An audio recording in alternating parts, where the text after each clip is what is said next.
Continuamos con el curso de mecánica. En el video anterior establecimos la definición de movimiento como un mapeo diferenciable y a través de esta definición definimos el vector de velocidad y el vector de aceleración. En el presente video discutiremos acerca de los sistemas coordenados. De hecho, uno de los objetivos de este curso es generalizar la noción de coordenadas. Pero antes vamos a hablar de los sistemas coordenados tradicionales, las coordenadas cilíndricas y las coordenadas esféricas, y también las cartesianas, por supuesto. Y al final del video vamos a hablar de un sistema coordenado que quizás no conozcan, que se llama las coordenadas de trayectoria, y con eso vamos a finalizar el video. Entonces, comenzamos. Además del sistema coordenado cartesiano, ¿no?, que todos conocemos, o que el primero que aprendemos, ¿no?, donde tenemos tres ejes estacionarios, que es el X, Y y Z, y los puntos se caracterizan con tres números que nos dicen la proyección de la posición o del vector que estamos hablando en cada uno de esos tres ejes. Es decir, algún movimiento X está caracterizado por tres números, X, Y, Z, que pueden en general depender del tiempo. Y, por ejemplo, si queremos calcular la velocidad, que sería la derivada de este mapeo en el tiempo, sería pues la derivada temporal de cada una de las componentes, porque el X se escribe como algunos coeficientes XY veces unos vectores, y estos vectores son constantes. O sea, los SY son constantes, ¿no? Y la Y corre desde X, Y, Z. Bueno, si sacamos la magnitud de esta velocidad, pues como los SY son ortogonales, es decir, que el producto punto entre ellos es 0, cuando sacamos el B punto B, o sea, sacamos B cuadrada, nos daría el cuadrado de la primera componente más el cuadrado de la segunda componente más el cuadrado de la tercera componente. Si volvemos a derivar la velocidad, obtendríamos el vector de aceleración, y esa sería pues la segunda derivada temporal de cada una de las componentes. Ahora, bueno, esto es así, ¿no? Entonces, con esta información podemos definir los otros sistemas coordenados. Por ejemplo, primero vamos a definir las coordenadas cilíndricas, que es el primer que vamos a discutir después de los cartesianos. En las coordenadas cilíndricas, los puntos están, básicamente lo que uno describe es el cilindro que intersecta, o el radio del cilindro que intersecta ese punto. Todos los cilindros son concéntricos al origen. Y luego uno elige el ángulo medido desde el eje X al cual se encuentra ese punto dentro de ese cilindro. Es decir, tenemos unos ejes coordenados que son los X, podemos llamarlos X, Y, Z, ¿no? Y entonces elegimos el radio del cilindro que intersectaría a ese punto, por ejemplo, en este caso sería el punto azul. Y luego, eso sería el ρ, y luego sacamos la altura que tendría que tener ese vector polar, digamos, para intersectar ese punto, y luego el ángulo al que tendría que estar dirigido este vector para intersectar al punto. Entonces necesitamos tres números, es el radio, el ángulo y la altura de ese radio. Entonces podemos decir que la posición se puede escribir a través de alguna distancia ρ, que es el radio en la dirección r, donde r sigue al punto, ¿no? Esta es la dirección, este vector unitario que está aquí, saliendo como del centro, alejándose del centro, r, y avanzas una cantidad ρ, más la altura, que sería z veces en la dirección z, que el EZ es el mismo de cartesianas. Obviamente, a diferencia de los vectores unitarios anteriores, este r no es, o sea, depende de la posición del punto hacia donde apunta. Entonces, r es coseno de teta veces el vector EX y seno de teta el vector EY, donde el X y el Y son los de cartesianas. Entonces, definimos las coordenadas cilíndricas a través de las coordenadas cartesianas. De esta manera, por ejemplo, si quisiéramos sacar la velocidad, tendríamos que derivar la expresión para la posición en cilíndricas. Entonces, la velocidad sería la derivada de este término de acá arriba, ¿no? Pero, en este caso, el r, como sigue al punto, no es constante, o sea, depende de teta, ¿no? Entonces tendríamos que derivar como un producto, es decir, la derivada del primero, que es ρ punto por el r sin derivar, más ρ por la derivada de r punto, o sea, la derivada de r, que sería ρ punto, más la otra, sería nomás la derivada de z, es que z punto, porque el EZ sí es constante. Entonces, pues el primero que es idéntico sería ρ punto por ρ, pero el segundo tendríamos que derivar el ρ. Entonces, ρ lo puedo derivar con la expresión esta que tengo en términos del ángulo θ. Cuando derivo el coseno, pues me da menos seno por EX, y cuando derivo el seno me da el coseno de θ por EY. Todo eso multiplicado por la derivada del θ, ¿no? Que sería θ punto. Bueno, entonces nos quedarían... Este vector que está aquí, pues es un vector, si se fijan, es perpendicular a ρ. Y además es perpendicular a EZ, ¿no? Entonces no le queda más que dos opciones más que estar ya sea en esta dirección, o sea, por ejemplo, si va a ser perpendicular a este ρ, que está aquí arriba, ¿no? Y también va a ser perpendicular a EZ, no le queda más que estar en la dirección que puse el θ o en la dirección contraria. Esa es una de esas dos opciones. Pero si nos damos cuenta, y lo dibujamos, lo pueden hacer ustedes, digamos, a una tarea, se van a dar cuenta que en realidad está dirigido en esta dirección, es decir, en la dirección del ángulo. Entonces, pues vamos a definir este vector como si fuera, lo vamos a llamar Eθ, y entonces quedaría θ punto por Eθ, ¿no? Entonces sería más ρ por θ punto por Eθ, y el último término que sería más z punto en la dirección EZ. De esta forma, si acomodamos los vectores como que la primera componente significa que tanto tienes en ρ, la segunda que tanto tienes en Eθ y la tercera que tiene tanto en EZ, podemos escribir el vector de velocidad como ρ punto, ρθ punto más z punto. Ahora, a pesar de que los vectores unitarios dependen de la posición, su magnitud, digamos, son ortonormales. Su magnitud es 1 y además son ortogonales entre ellos para todo punto. Entonces, la magnitud de v, pues nada más sería el cuadrado de cada una de las componentes, ¿no? Por esta ortonormalidad. Entonces, así, v cuadrada sería ρ punto cuadrada más ρ cuadrada θ punto cuadrado más z punto cuadrado. Decíamos, ¿no? Bueno, entonces el ρ punto pues es perpendicular a ρ y a z. Bueno, entonces si sacamos la aceleración, esa no la voy a describir cómo sacarlo porque va a ser parte, es un ejercicio. De hecho, les voy a poner la expresión para que ustedes lo hagan siguiendo estos mismos procedimientos y demuestren que en efecto obtienen la siguiente expresión para la aceleración en cilíndricas. Con esto podemos describir la cinemática pues, de una partícula en coordenadas cilíndricas. Ahora vamos a otras coordenadas, que son las coordenadas esféricas. Vamos a la siguiente hoja. Y en coordenadas esféricas, nomás voy a poner las expresiones. Acuérdense que lo que se hace en coordenadas esféricas es, primero, dar el radio de la esfera que intersecta al punto. Y a esa coordenada la vamos a llamar R. Entonces, el vector unitario es un vector unitario que apunta siempre a la partícula, la sigue, digamos, y la podemos dar en términos de las coordenadas cartesianas, ¿no? Entonces decimos, la posición sería moverse r veces en la dirección ER. Entonces en coordenadas esféricas sería r,0,0, esa sería la posición. Hay que derivar esta expresión y si lo hacen, ¿no? Primero lo que tendríamos que hacer es encontrar cuál es la expresión de ER en coordenadas cartesianas para poder hacer la derivada más fácil, ¿no? Porque esos vectores sí se mantienen constantes. Bueno, entonces la B sería esta expresión, r punto, r θ punto, r seno de θ phi punto. Eso es el primer problema de la tarea. De esta manera, si yo saco la magnitud, otra vez los vectores son ortonormales, entonces nomás es cuadrar las componentes, sería r punto cuadrado por r cuadrado θ punto cuadrado más seno cuadrado de θ por phi punto cuadrado. Y la aceleración no la voy a poner, esa la tienen que sacar ustedes, digamos, pero háganlo y luego pues pueden buscarlo en internet y demás y van a ver cómo da y si les da correcto. Por último, les decía, vamos a ver un tipo de coordenadas que probablemente no conozcan y son las coordenadas de trayectoria.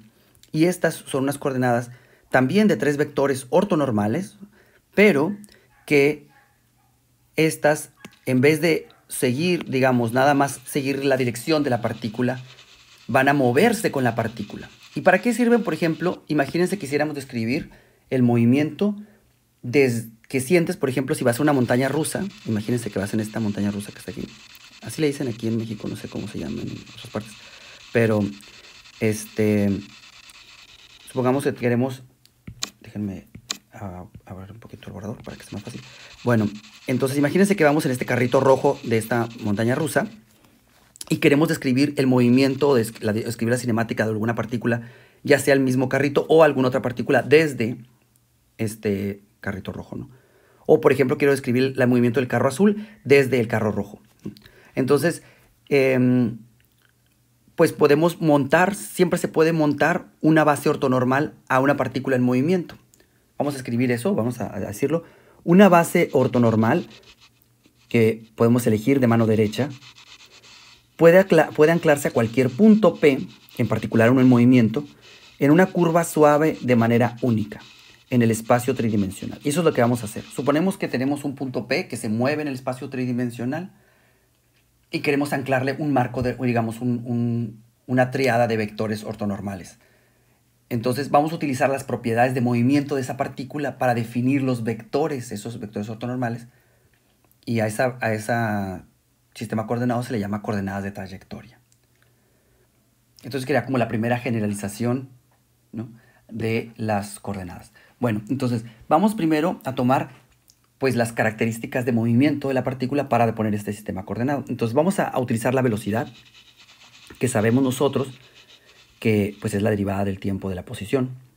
Pero para poder parametrizar la velocidad vamos a utilizar el parámetro L, que va a ser la longitud de arco sobre la trayectoria, ¿no? Esa L que definíamos al final del video anterior, donde le poníamos como la integral, ¿no?, de la raíz de la norma, ¿no?, integrada.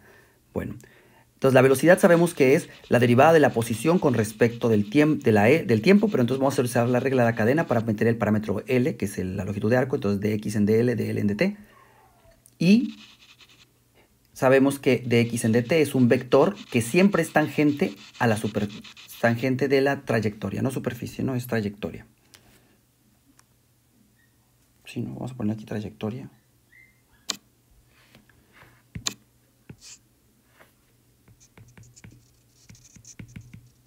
De la trayectoria. Bueno, así puedo escribir que la velocidad al fin y al cabo es un vector que tiene magnitud y dirección. ¿Sí, no? Entonces aquí con esta forma de escribir las cosas vemos esta asociación inmediata entre que pues dx en dl sería el tau. Ahora, yo tengo muchas maneras de elegir el dl, pero si pido que sea el arco, entonces mide lo mismo que dx, bueno, porque es la longitud de arco. Entonces dx en dl, si yo le elijo que la dl sea igual a la magnitud de dx, entonces obtengo que tau, este vector que estoy definiendo, pues es unitario, porque lo único que tiene es una dirección, digamos. Entonces puedo escribir, si está unitario, entonces dl en dt tendría que ser la magnitud de la velocidad o la rapidez. Y entonces tenemos este resultado, ¿no? Que la velocidad se puede escribir como alguna cantidad, la rapidez, veces una dirección, el vector tangente. Entonces tau es el vector tangente. Entonces imaginemos, por ejemplo, que tenemos una trayectoria, que voy a dibujar aquí como crayola, y entonces en algún punto P, que voy a llamar punto P voy a ponerlo con otro, a ver aquí. Este punto P, voy a definir un vector tangente que nos indica la dirección de la velocidad instantánea en ese punto P, que será un vector como ese tau, ¿no? En principio tau es unitario, ¿no? Más ahí lo está en perspectiva. Bueno, entonces vamos a continuar. Entonces ya tenemos, vamos a utilizar tau como el primer vector de nuestro eje, de nuestro sistema coordenado.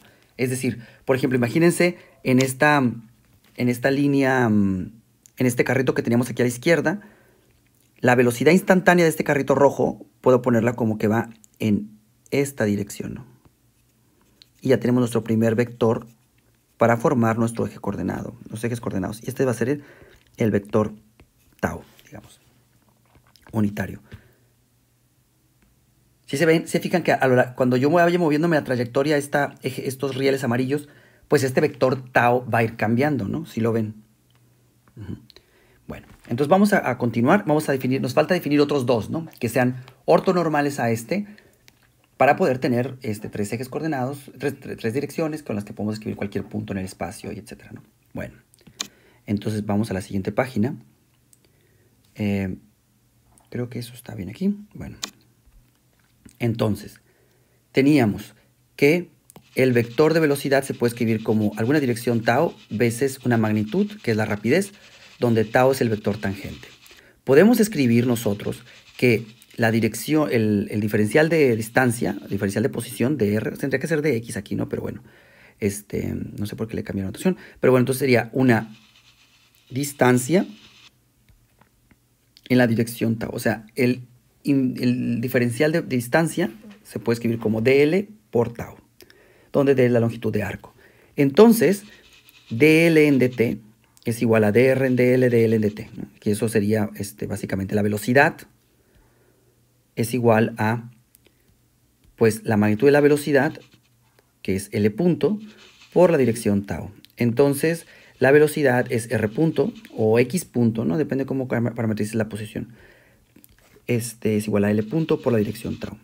Por tanto, si en esta coordenada de trayectoria, donde el primer vector dijimos que va a ser el tau, la velocidad solamente tiene componente en eso. Nosotros dos no sabemos cómo son, pero seguramente va a ser 0 porque completamente yace en esa dirección el vector de velocidad. Entonces es b, 0,0, donde ese 0 no sabemos porque va multiplicado, digamos. Esa es la velocidad instantánea. Si quisiéramos sacarla, podemos utilizar la aceleración para definir el siguiente vector. ¿Por qué? Porque la aceleración va a dar un vector que también es perpendicular al tau. Ahorita vamos a mostrar por qué. Entonces, la aceleración yo sé que tendría que derivar pues la expresión anterior para la velocidad, ¿no? Entonces, como cambian tanto la magnitud como la dirección, o sea, acuérdense que la expresión, voy a ponerla aquí. O sea, aquí arriba, en la ecuación esta de la velocidad, que estoy pintando de amarillo, la velocidad tiene magnitud, que es la v, la rapidez, por la dirección tau. Y la aceleración, que va a ser el cambio de esta velocidad, pues va a tener dos de esos tipos de cambios, ¿no? Porque o sea, la derivada regla el producto, digamos, ¿no? Bueno, entonces sería la derivada del primero por el segundo sin derivar, más el primero por la derivada del segundo. Entonces, esta aceleración no nada más está asociado a aumentar la rapidez, también está relacionada con cómo se dobla la trayectoria en el espacio, ¿no? Porque nos habla del cambio de la dirección. O sea, la aceleración parametriza esas dos, o sea, digamos, contempla esos dos cambios en la velocidad, tanto en magnitud, o sea, la v, la rapidez, como en dirección. Bueno, entonces vamos a dibujar la trayectoria que teníamos antes. Y bueno, supongamos que tenemos un eje coordenado.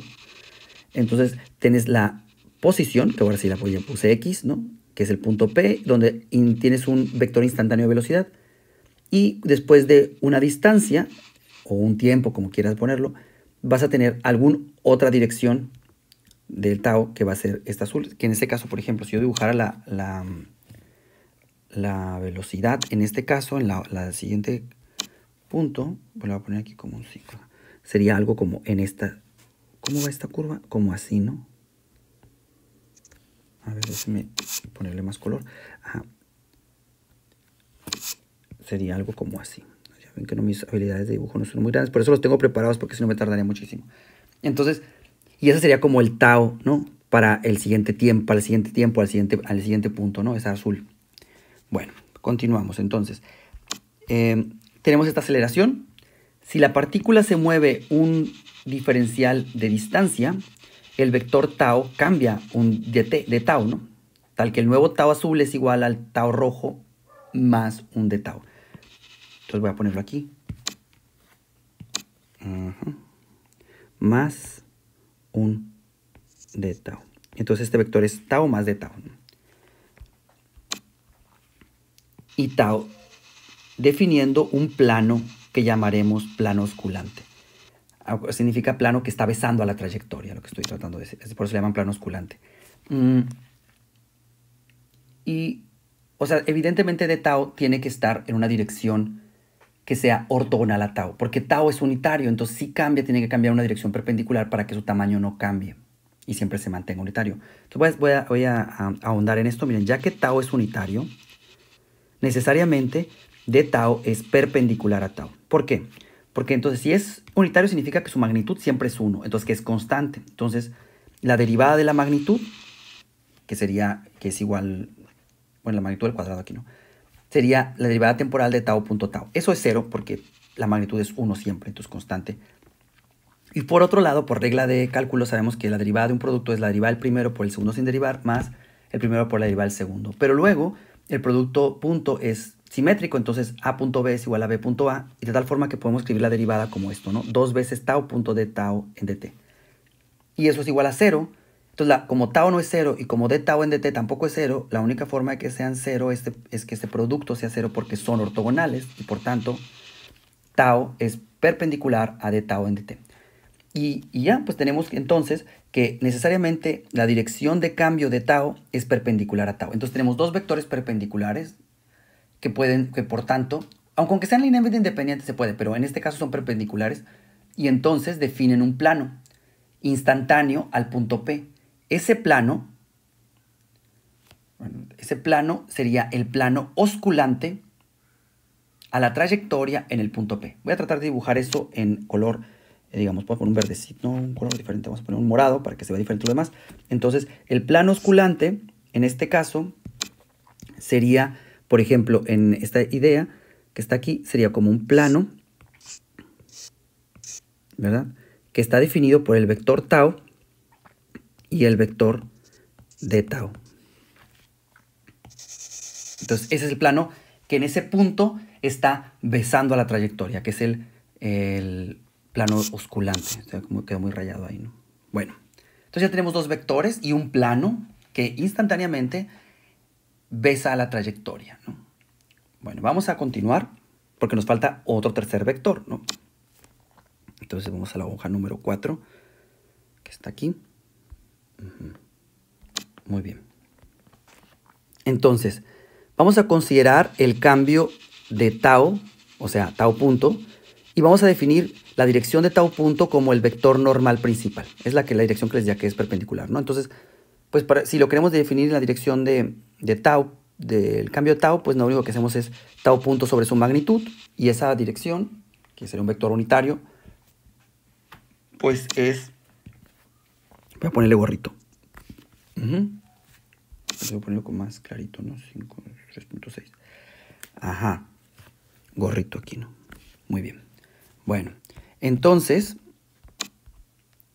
decimos que este es la dirección de cambio de tau. O sea, d tau es igual a alguna magnitud de epsilon por el vector n. Vamos a dibujar esto.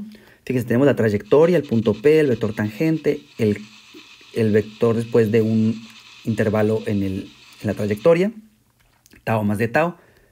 Y uno puede, puede definir un punto, que puede ser nuestro origen, y entonces, un origen cualesquiera, ¿no? Pero bueno, hay que mantenerlo fijo. Y entonces, cuando cambia de ir al punto P más un diferencial de x, el tau cambia un dt. Y el cambio, pues necesariamente tendría que ser perpendicular a tau, y en este plano, que sería en la dirección de n, ¿sí? Para resultar tau más d tau. Ahora, este de epsilon, pues es básicamente la cantidad de cambio, ¿no? De este d tau. Entonces, tau punto se puede escribir como d tau en dt, y d tau pues es d epsilon por n, entonces eso sería como d epsilon sobre dt por la dirección n, que es la normal principal. Ahora podemos utilizar regla de la cadena aquí, entonces ponemos d epsilon en dl, dl en dt por n.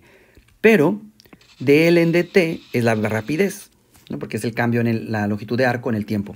Y entonces tau punto puedo escribir como b veces, que es la velocidad, veces el vector normal, por el dl en dm dl, pero utilizando las reglas diferenciales podemos poner como 1 sobre dl en d epsilon, que está de esta forma, ¿no? Ahora, yo sé que si yo tengo una expresión como, digamos, una figura como la que tengo aquí a la arriba, a la derecha, voy a poner aquí un poco de color para señalar. Ajá.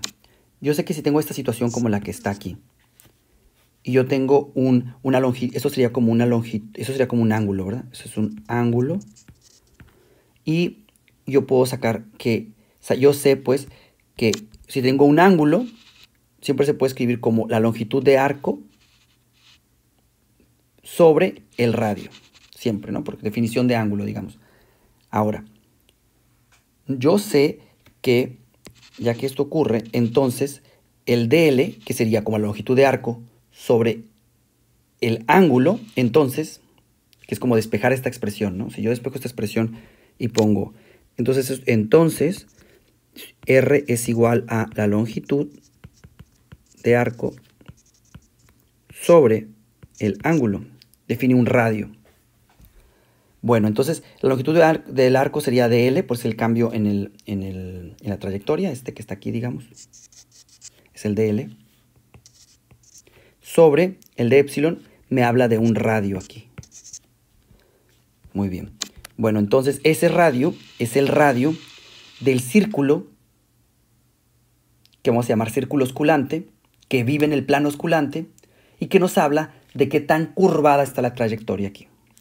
Por ejemplo, aquí sería como, digamos, nos habla de este círculo. Digamos, voy a ponerlo acá con un color, como una crayola. Es como este círculo, digamos, más o menos así.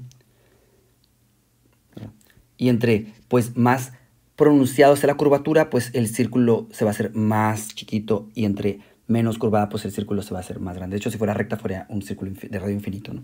Pero bueno, entonces, y esta radio caracteriza qué tan curvada está la trayectoria en ese punto P, y le vamos a llamar a ese círculo osculante.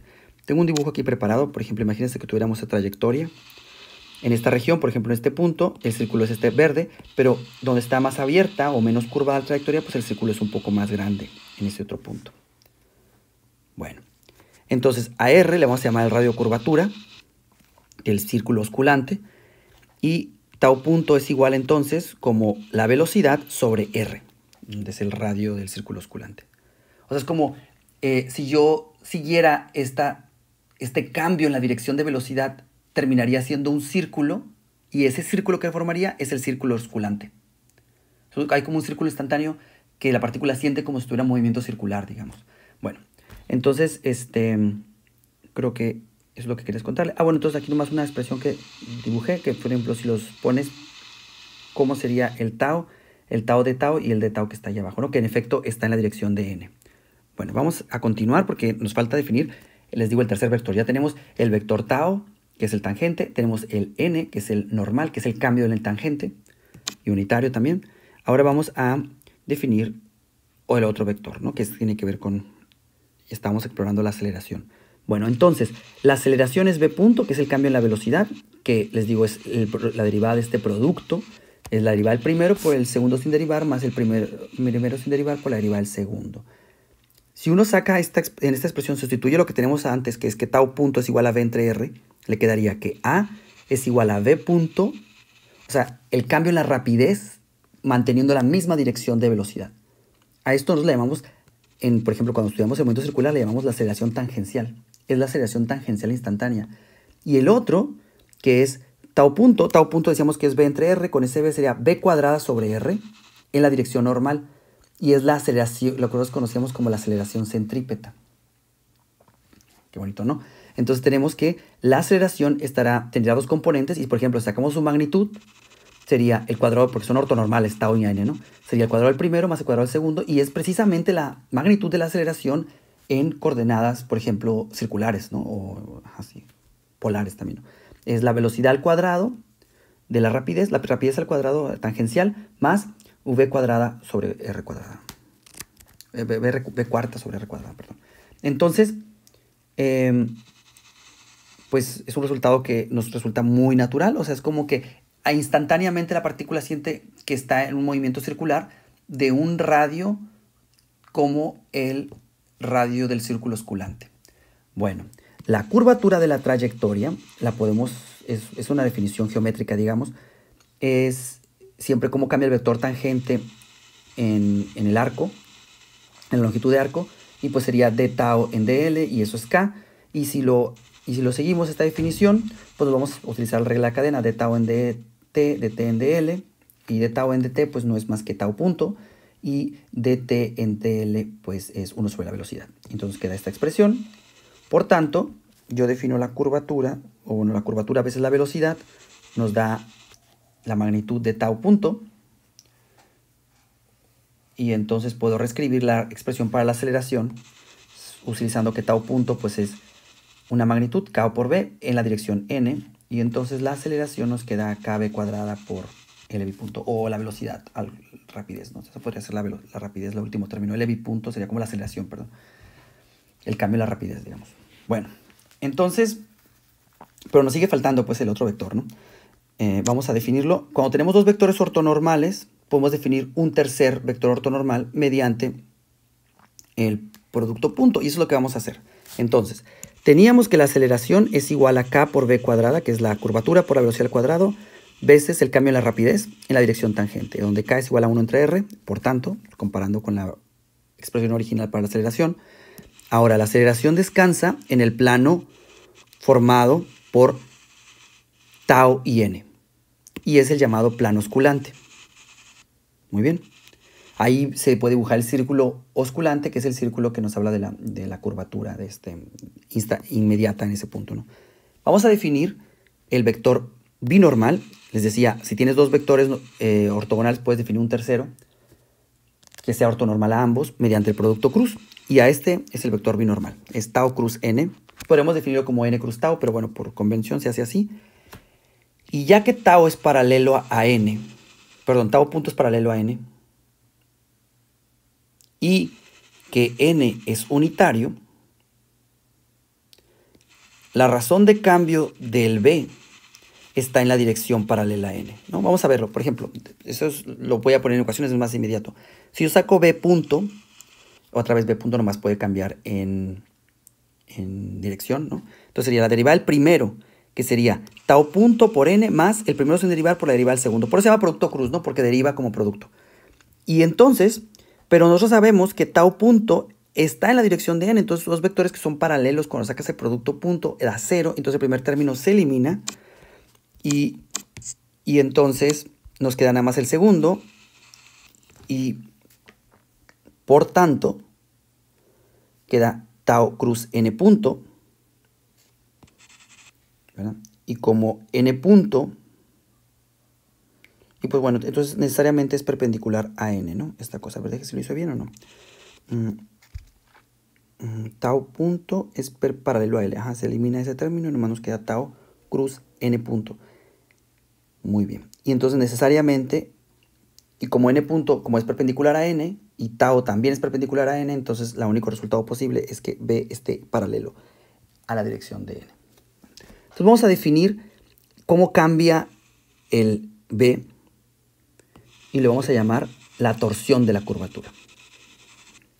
Entonces, ¿cómo cambia el vector b? Lo que nos habla es cómo cambia este plano, digamos, porque se fijan, tau cruz n es un vector que vive fuera del plano. Es como el vector que caracteriza la dirección del plano. Eso es un vector perpendicular al plano osculante.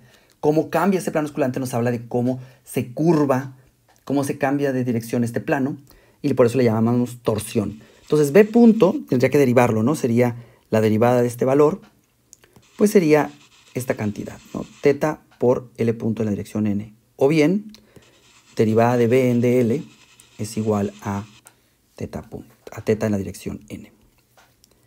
O sea, el cambio de ese plano siempre está en la dirección normal, necesariamente. Bueno, ahora, hay otras ecuaciones que se pueden mostrar y se las dejé de tarea, que son las ecuaciones de Frenet-Serret, y es cómo cambian el tau en relación a estos vectores. Las voy a escribir para que después las demuestren como tarea. O bueno, traten de demostrarlo ustedes. Pueden partir del lado izquierdo y llegar al lado derecho, que es lo más sencillo, creo yo. Y con eso terminaríamos nuestra discusión de las coordenadas. Hay una cosa que les quiero contar, bueno, que tenemos tres vectores, ¿no? Entonces traté de dibujar aquí, ¿no? Entonces imagínense que estábamos en este carrito rojo. Dijimos que el vector de velocidad nos define la dirección del tau. El vector normal nos dice, es como, digamos, la dirección de la aceleración centrípeta instantánea, que sería en esta dirección n, el vector negro que está ahí.